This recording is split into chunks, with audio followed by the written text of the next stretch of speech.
Hello YouTubers, maraming salamat po sa pagpili sa aking video. Ngayon po ay ipapakita ko sa inyo ang aking project na MOT na inirewind ko at ginawa kong welder at saka gawin kong charger, battery charger at gawin ko ring inverter. So on this side is the battery charger output. I use this output for battery charger, and this is the center top, and I also use this for my inverter, 12 volts inverter. Okay, and output is 220 volts, and dito po, this side, ito po yung output para sa welder. This side for the welder, for the high, and this side is for the low side. So sana'y magawan ko to ng video pagkatapos nito, at sana'y susundan niyo ako at ipapakilala ko pala.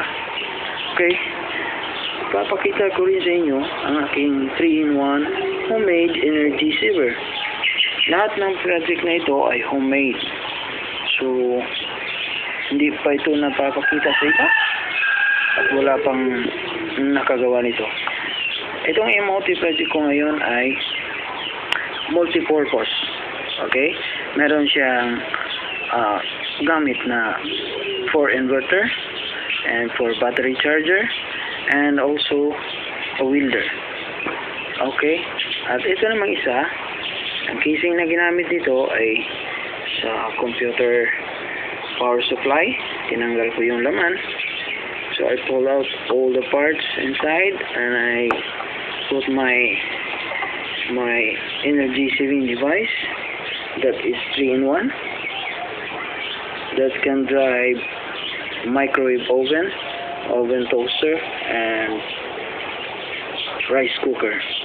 So sa susunod, ipapakita ko ang videos, gagawa ko ng video at ipapakita ko sa inyo kung gaano siya kalakas magpatipid ng kuryente. Itong energy saver na ito, 3-in-1 energy saver. So nanonood po kayo ngayon sa aking channel at sana'y tingnan nyo pa yung iba kong video na ginagawa. So welcome to my channel. Hope you enjoy watching and have an idea. So this is a multi-output MOT project and 3-in-1 energy saving device. So that's it. Thank you for watching and follow my project. Next week I want to upload a video that contains about this project. So thank you for watching. God bless us. Bye bye.